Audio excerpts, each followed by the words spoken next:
Alrighty, let's talk about goals, which is another one of David Allen's horizons of focus. And I'm not really a massive fan of goals, if I'm being honest. The traditional advice about goals is that you should have a list of goals and they should be SMART, SMART.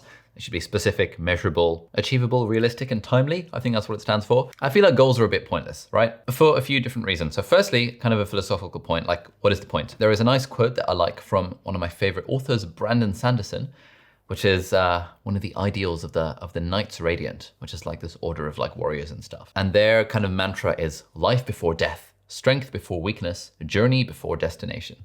And I really like that last one, journey before destination. I think when we have goals, it encourages too much of a reliance on the destination and a lot less focus on the journey. And so that's one reason why I don't like goals. Secondly, I don't like goals because when you hit a goal, then what happens? You get a momentary burst of dopamine for like 2 seconds, and then you're like, oh, okay, well, that's it. I guess I move on to the next goal. And that's why I don't like setting goals for like subscribers or views or revenue or anything like that, because the goalpost just shifts. Then as soon as you hit it, you've got the hedonic adaptation, you adapt, and then you end up, just moving the goalpost even further along. But having said that, I am open to changing my mind on the goal stance. And when I was doing an interview with one of my new internet friends, Noah Kagan, who I've long admired and been listening to his podcast for ages, we talked about the 3 different types of goals. And I think this might be a legit way of looking at the idea of goal setting. So we will include that clip over here. I've kind of observed 3 systems of setting goals. And I think each of them can work. So I think there's the object-oriented goal, which is, what is my objective? Right? So I want 1 million subscribers. So for AppSumo, our company, we have a revenue goal. We want to get X millions of dollars in revenue this year. Very objective. And you'd sometimes have to have a destination. Mexico, revenue goal. So then I think there are progress goals. So a progress goal is, so another example is like my mailing list. So like sendfox.com/Noah, my mailing list. I don't care if I get one new, so, and what's important about goals is they have to matter to you. So a progress goal is, I don't care if I get 1 new active subscriber a month or 1,000. It doesn't change for me the value. So a progress goal to me is it progressing? If I get 5, I'm happy. If it's negative, I'm not. And so that's a progress goal. And the last one is the system goal.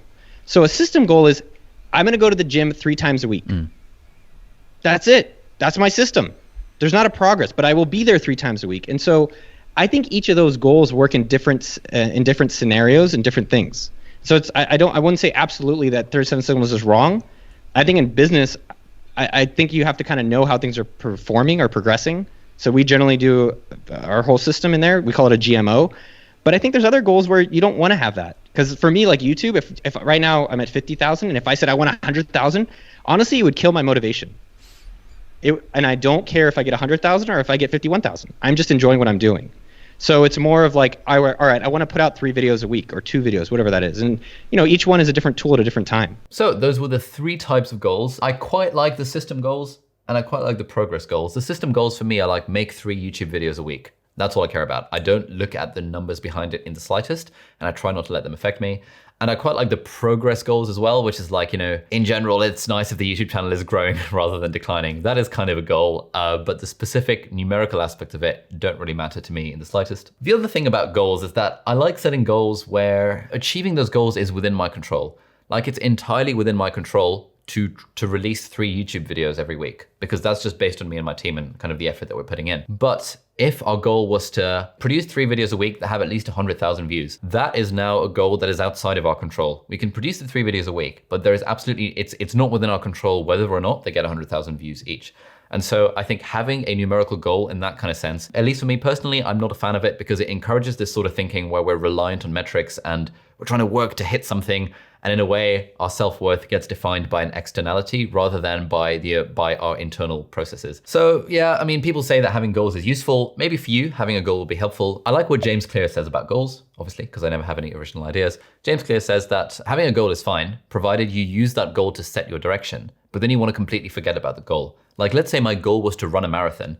I would use that goal to set the direction and figure out what my daily plan is going to be for my training. But then I would forget about the fact that I'm trying to run a marathon. And instead I'd focus on the system of just kind of progressively building up my running stamina every single day. And there's another nice quote from a US football coach called Bill Walsh, which is that the score takes care of itself. And I think that as long as you're focusing on the right things, so for me in the context of videos, it's kind of just churning out 3 videos a week and trying to make them good. As long as I'm doing that, I actually don't need to worry about the numbers because the score will just by default take care of itself. So that's my thought on goals. David Allen would probably disagree. He'd probably say you should have a load of goals, but hey, each to their own. Try it out, see if goals work for you. But if not, it's totally fine. And I'll put some links in the video description to other resources that I found helpful in thinking about goals. In particular, I really like this blog post, which we'll put over here, from a guy called Jason Fried, who is one of the co-founders of Basecamp, which is a US software company. And he talks about, I think it's called, I've Never Had a Goal. And that really resonated with me when I first read it. So that's my stance on goals. Kind of helpful if you're trying to be a pilot, but maybe thinking more about progress and about system goals rather than numerical goals. So thank you for watching, and I'll see you in the next video.